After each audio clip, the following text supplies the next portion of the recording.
आज हम स्टडी करेंगे about science. What is science?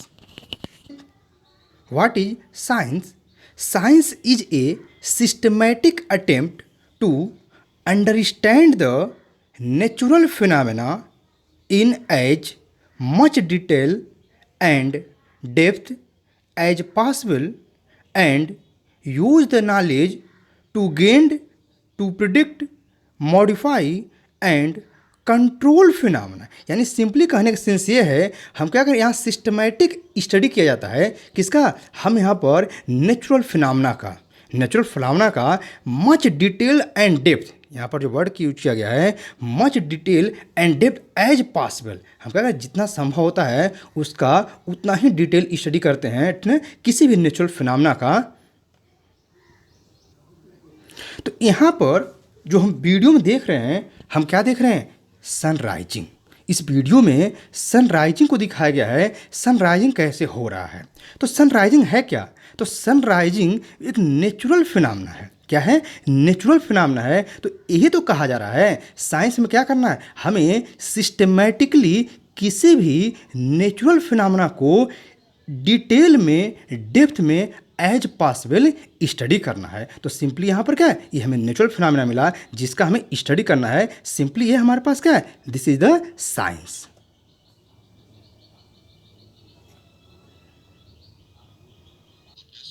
Similarly इस वीडियो में हम वर्क हार्ट को देख रहे हैं, ये भी क्या, नेचुरल फिनोमेना। सिमिलरली वल्कानो का इरप्शन, यहाँ पर हम क्या देख रहे हैं, हम ये देख रहे हैं वल्कानो का इरप्शन कैसे हो रहा है। तो यहाँ पर जो वल्कानो का इरप्शन हो रहा है, ये जो लावा बह रहा है, मैग्मा जो बह रहा है, ये भी क्या है, ये भी एक प्रकार का नेचुरल फिनोमेना ही को तो पार्ट है। यानी क्या करना है, हमें यहाँ पर इन्हीं फिनोमेनाओं को स्टडी करना है, डिस्कस करना है।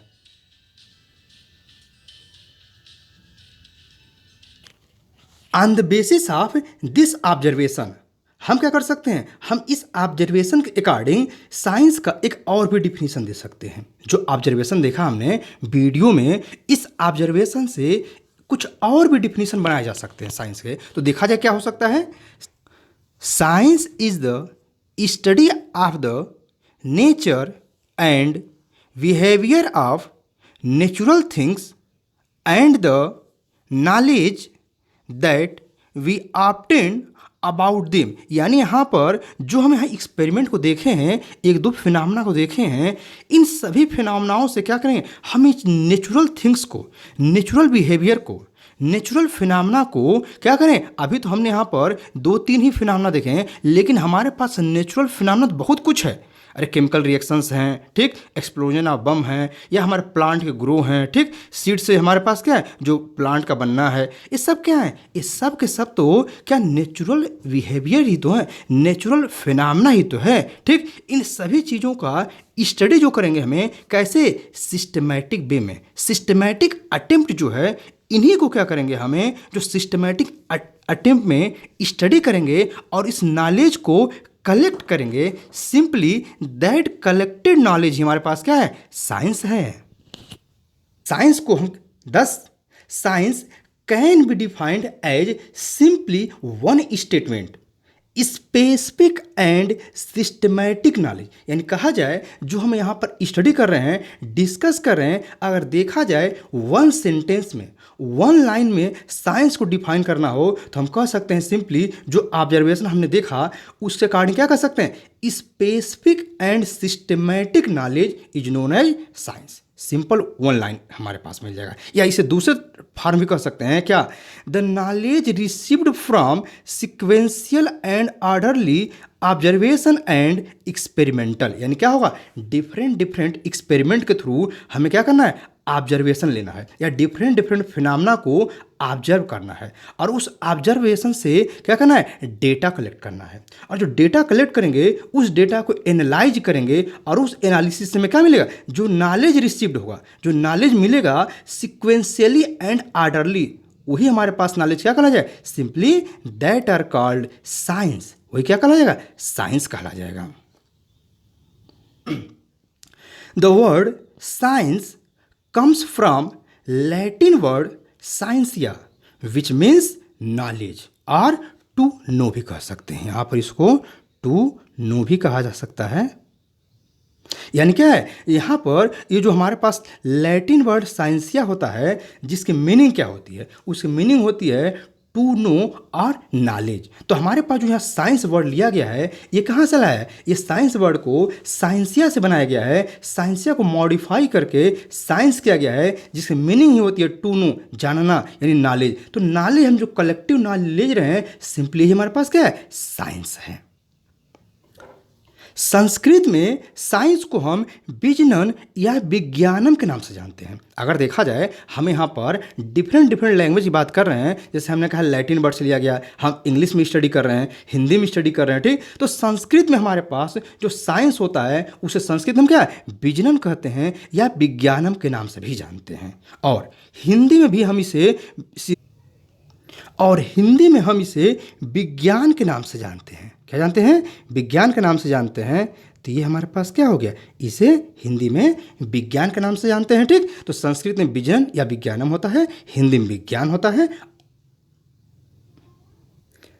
जैसा कि अभी हम बताए हैं, डिस्कस किए हैं कि जो साइंस है ये क्या है, ये सिस्टमैटिक अटेम्प्ट है। यानी क्या करना है, यहाँ जो नॉलेज हम गेन कर रहे हैं, नॉलेज प्राप्त कर रहे हैं डिफरेंट मेथड से, ठीक है। तो ये जो मेथड्स होते हैं इन्हें सिंपली हम साइंटिफिक मेथड कहते हैं। यानी the knowledge gained by different methods, simply that method is called scientific method. जो हमारे पास डिफरेंट मेथड्स हैं, सिंपली हम साइंटिफिक मेथड का यूज करके साइंस को स्टडी करते हैं। तो देखा जाए कि साइंटिफिक मेथड है क्या और ये कैसे वर्क करता है। तो जो देखा जाए हमारे पास यहाँ पर 4 फैक्ट्स हैं, 4 हमारे पास फैक्ट्स हैं या कह सकते हैं 4 स्टेप्स हैं, ठीक। इन 4 स्टेप के यूज करके हम साइंस को बहुत ही इजीली स्टडी कर सकते हैं, इनके डेटा को कलेक्ट कर सकते हैं। जैसा देखा जाए, फर्स्ट ऑब्जर्वेशन ऑफ फैक्ट्स, यानी यहाँ पर जो हमारे पास ये जो ऑब्जर्वेशन ऑफ फैक्ट्स की बात किया जा रहा है, कहने का सेंस क्या है, हम कोई भी एक्सपेरिमेंट करने से पहले क्या करेंगे, किसी न किसी फैक्ट को ऑब्जर्व करेंगे। नंबर 1 ऑब्जर्वेशन ऑफ फैक्ट्स, यानी कहने का सेंस क्या है, यहाँ पर कहने का सेंस ये है कोई भी फिनोमेना हो रही है, कोई भी नेचुरल फिनोमेना हो रही है या कोई एक्सपेरिमेंट हो रहा है, ठीक। तो क्या करना होगा, फर्स्ट ऑफ ऑल हमें उसमें ऑब्जर्वेशन लेना होगा। उन्हें क्या करना, उस फिनोमेना को ऑब्जर्व करना होगा। अरे फिनोमेना को ऑब्जर्व करेंगे तभी तो यहाँ पर क्या होगा, हमें कुछ डेटा मिलेगा। बिना ऑब्जर्वेशन का हमें डेटा नहीं मिलेगा।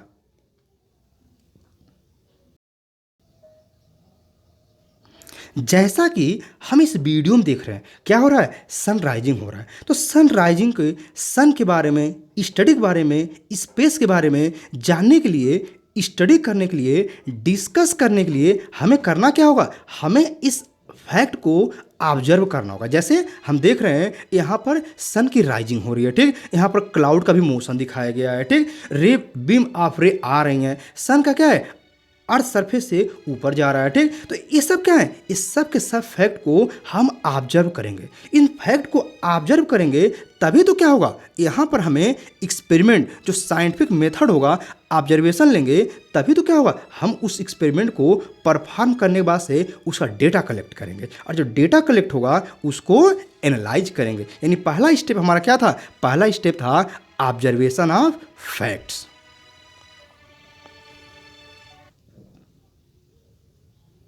अब यहाँ पर ये आएगा कि ऑब्जर्वेशन ऑफ फैक्ट्स इतना इम्पॉर्टेंट क्यों है। एक्चुअल में हमारा साइंस का ओरिजिन ही यहीं से होता है, ऑब्जर्वेशन ऑफ फैक्ट से ही साइंस की ओरिजिन। जैसे कुछ एग्जांपल लिया जाए, बहुत पहले ओल्ड कॉन्सेप्ट क्या था, ओल्ड कॉन्सेप्ट हमारे पास था फ्लैट अर्थ का।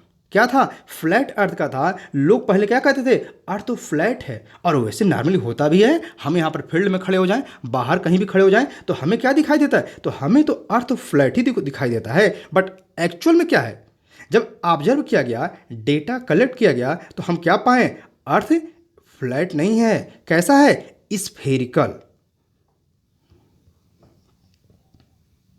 तो हम यहाँ पर जो देख रहे हैं, यहाँ पर क्या है, अर्थ हमें स्फेरिकल दिख रही है, बट एक्चुअल में क्या होता है, हमें अर्थ जो होता है हम अपने डेली लाइफ में देखते हैं तो हमें लगता है, हमें अपीयर्ड होता है, ऐसा अपीयर होता है कि अर्थ तो फ्लैट है, बट ऐसा नहीं है। तो ये हम ऑब्जर्वेशन के थ्रू ही तो पाए थे, अदरवाइज हमारे पास जो ओल्ड कॉन्सेप्ट थे वो सब क्या थे, वही कॉन्सेप्ट थे कि अर्थ फ्लैट है। इस कॉन्सेप्ट को हम और भी अच्छे समझ सकते हैं कि अर्थ हमारा फ्लैट नहीं है। ये कैसे स्फेरिकल है हम डेली लाइफ में भी देख सकते हैं। क्या, सिंपली कोई भी स्टूडेंट है, कोई भी पर्सन है, किसी फील्ड में खड़ा हो जाए या छत पे खड़ा हो जाए, क्या करे, ऊपर देखे स्काई में देखेगा तो उसे दिखाई देगा कि स्काई उसके नियर अबाउट क्या दिख रहा है, वह स्फेरिकल दिख रहा है, वह स्फेरिकल दिख रहा है। स्काई हमारे ओवरहेड स्फेरिकल दिखाई देने का रीजन क्या है? रीजन ये है कि हम अर्थ के जैसे मान लेते हैं इस टिप पर हैं, यहाँ पर रहेंगे तो हमें क्या होगा, अर्थ के इस तरह स्फेरिकल तो दिखाई देगा। ये हमारा स्फेरिकल स्काई का दिखना रिप्रेजेंट करता है अर्थ कैसी है, स्फेरिकल है, नॉट फ्लैट। दूसरा केस भी देख सकते हैं, जैसे कुछ लोग अगर देखे होंगे सी बैंक पे चले जाएं, समुद्र किनारे चले जाएं, तो वहाँ जब बहुत दूर से कोई नाव आती है या शिप आते हैं तो उन्हें उसके केवल अपर पोर्शन दिखाई देते हैं, लोअर पोर्शन नहीं दिखाई देते हैं। लेकिन जैसे जैसे शिप क्लोज आता है वहाँ पर क्या होता है, वहाँ पर कुछ और भी पोर्शन दिखाई देने लगते हैं, और जब बहुत पास आ जाता है तो पूरा का पूरा शिप दिखाई जाता है। पूरा का पूरा शिप वेरी क्लोज आने पे दिखने का रीज़न क्या है, जैसे हम मान लेते हैं यहाँ पर खड़े हैं और शिप यहाँ पर है, तो शिप तो हमें यहाँ तो हम ऐसे देख रहे होंगे तो हमें शिप नहीं दिखाई देगा, लेकिन जब ऐसे यहाँ पर आएंगे तो हमें स्टार्ट हो जाए दिखाई, और जब यहाँ पर आएगा तो पूरा का पूरा हमें शिप दिखाई देने लगेगा। यानी ये भी एक्सपेरिमेंट जो है ये भी क्या कर रहा है, ये प्रूफ कर रहा है कि अर्थ जो है वो क्या है, वह स्फेरिकल है, फ्लैट नहीं है। एक बात और अभी मन में आएगा, स्फेरिकल अर्थ क्यों है, तो इसका रीजन ये है एक्सलेशन ड्यू टू ग्रेविटी। इसको हम अगले चैप्टर में, आगे चैप्टर है ग्रेविटेशन, वहां पर डिस्कस करेंगे।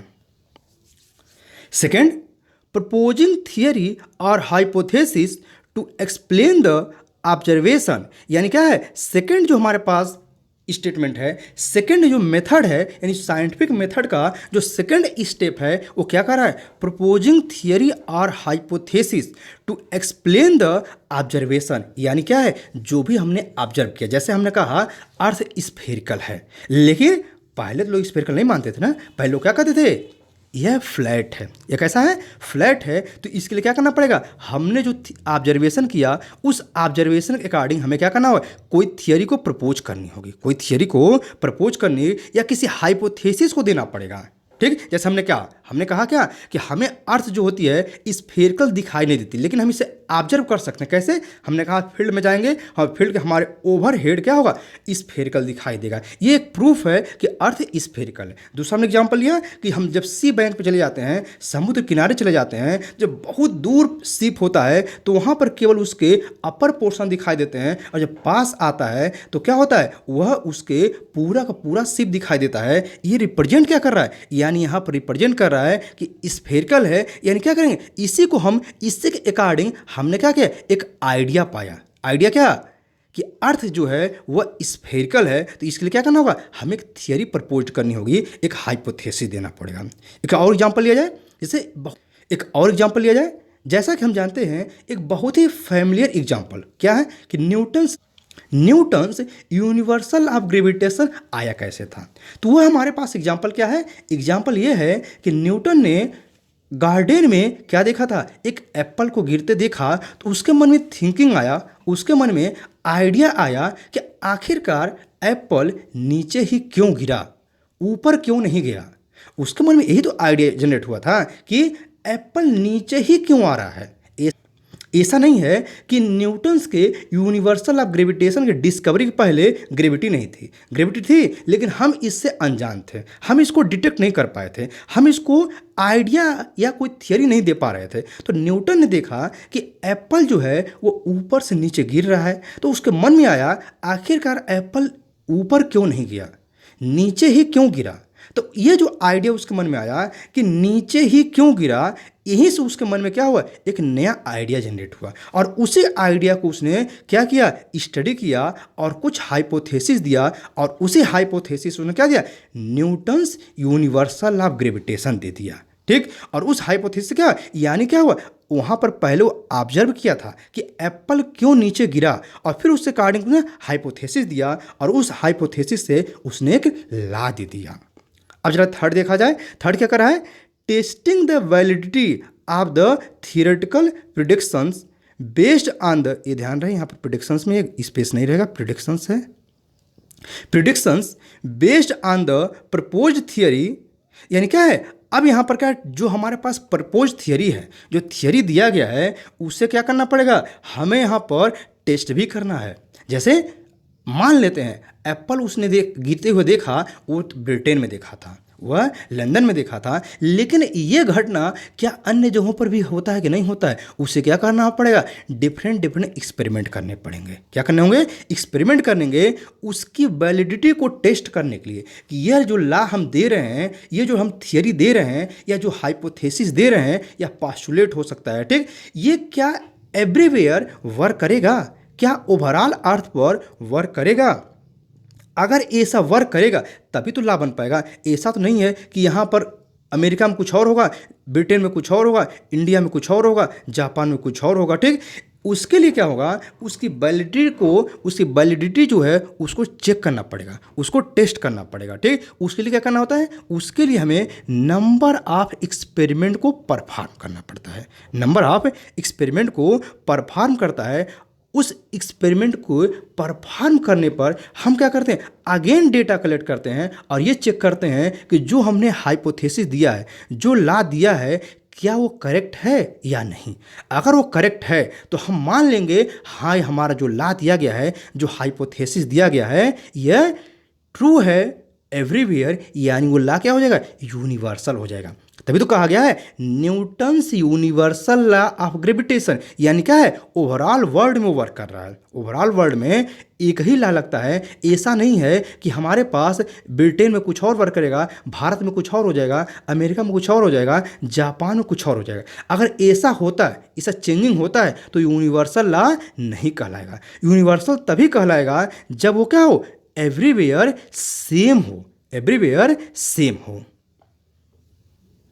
नेक्स्ट देखा जाए, modification of the theory if necessary, यानी कहने का सेंस क्या है, हमने जो भी लॉ को या थियरी को या हाइपोथेसिस को दिया है on the observation of facts, जो फैक्ट को ऑब्जर्व किए हैं, उस ऑब्जर्वेशन से हमने जो भी थियरी दिया है, ये फिर चेक करने के बाद से कि उसकी वैलिडिटी सही है कि नहीं है, वो करेक्ट है या नहीं है। इसके बाद से अगर तब भी कुछ उसमें क्या होते हैं, उसमें हमें एरर मिल जाते हैं, तो फिर क्या करना पड़ेगा, हमें फिर से नंबर ऑफ एक्सपेरिमेंट करके उस थियरी को मॉडिफाइड करना पड़ेगा। इफ़ नेसेसरी, यहाँ वर्ड यूज किया इफ़ नेसेसरी, यानी ऐसा अगर हमारे पास यहाँ थर्ड स्टेप तक वह जो लॉ है, वो जो हाइपोथेसिस है, वो क्या होता है, ट्रू मिल जाता है एवरीवेयर। हम वहाँ पर नंबर ऑफ एक्सपेरिमेंट से ये चेक कर लेते हैं कि हर जगह क्या है, वो ट्रू है, तो हमें ये फोर्थ स्टेप को अप्लाई करने की जरूरत नहीं पड़ती है। बट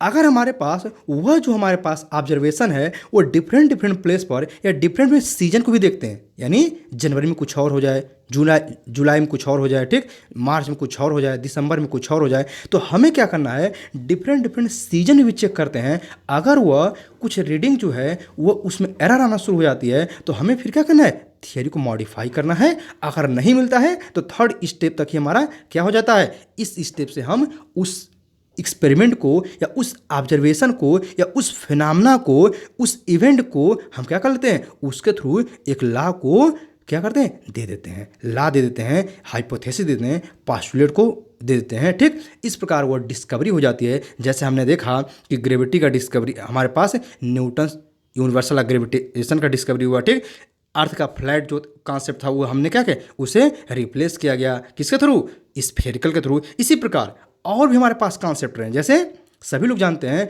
पहले माना क्या जाता है कि अर्थ जो है वो जैसा कि पहले माना क्या जाता था, माना ये जाता है जियोसेंट्रिक थियरी। जियोसेंट्रिक थियरी क्या था, कहा जाता था कि अर्थ जो है वो क्या है, स्टेट ऑफ रेस्ट पर है, स्टेबल है, कहाँ पर, यूनिवर्स में। और number of planets, number of star including sun, ये सब क्या कर रहे हैं, अर्थ को अराउंड रोटेट कर रहे हैं। बट बाद में क्या हुआ, यह फेल हो गया।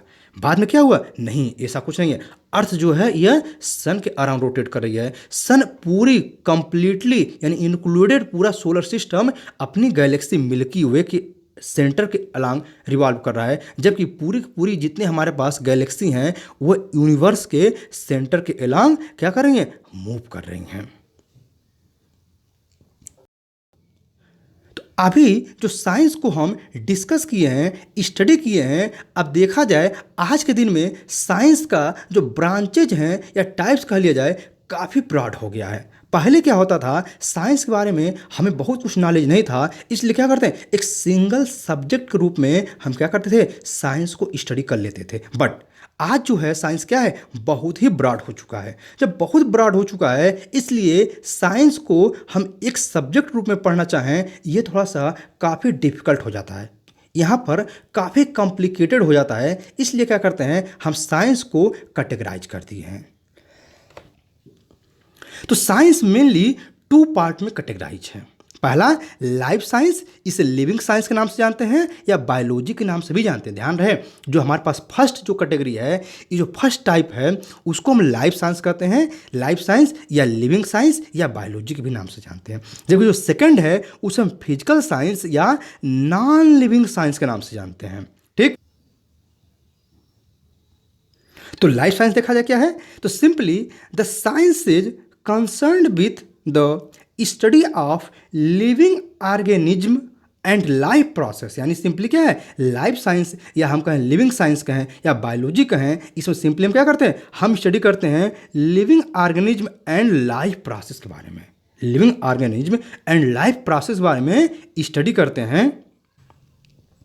तो लाइफ साइंस और लिविंग साइंस और बायोलॉजी जो है अगेन ही एक बहुत ही बड़ा ब्रांच हो जाता है। काफ़ी बड़ा इसमें भी स्कोप मिल गया, ठीक ना। बहुत बड़ा स्कोप हो जाने का अगेन क्या गया, लाइफ साइंस या लिविंग साइंस या बायोलॉजी कहें, इनको 2 पार्ट में कैटेगराइज कर दिया गया, जिस पहला है जूलॉजी एंड सेकंड है बॉटनी। जूलॉजी के बारे में हम क्या स्टडी करते हैं, तो सिंपली जूलॉजी में हम एनिमल्स एंड ह्यूमन के बारे में स्टडी करते हैं, जबकि बॉटनी में हम क्या करते हैं, प्लांट्स के बारे में स्टडी करते हैं, डिस्कस करते हैं, इस पर रिसर्च करते हैं। सेकंड देखा जाए, सेकंड क्या है, फिजिकल साइंस। तो देखा जाए फिजिकल साइंस या नॉन लिविंग साइंस क्या है। Physical science, the science is concern with the study of inanimate natural objects, और यानी हमारे पास क्या है, कहा जा रहा है इनएनिमेट हमारे पास नेचुरल ऑब्जेक्ट यानी निर्जीव वस्तुएं जिसमें जान नहीं होती है, या दूसरा शब्दों कह सकते हैं या इनअदर डिफिनीशन कहें तो क्या है, physical sciences is the study of non living things.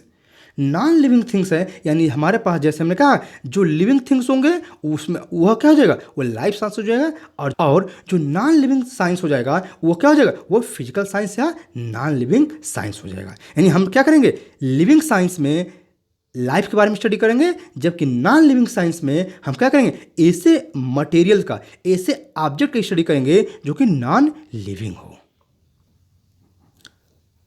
Physical science या नॉन लिविंग साइंस अगेन क्या हो जाता है, एक बहुत ही बड़ा ब्रांच हो जाता है, बहुत बड़ा ब्रांच हो जाता है। इसलिए इसे भी एक साथ स्टडी करना कॉम्प्लिकेटेड हो जाता है, डिफिकल्ट होने लगता है। इसलिए क्या किया गया, इसको अगेन हमने 2 पार्ट में कैटेगराइज कर दिया। फर्स्ट क्या है, फिजिक्स है, और सेकंड जो है वह केमिस्ट्री है। तो फिजिक्स और केमिस्ट्री के बारे में, इसके बारे में हम क्या करेंगे, आगे डिस्कस करेंगे।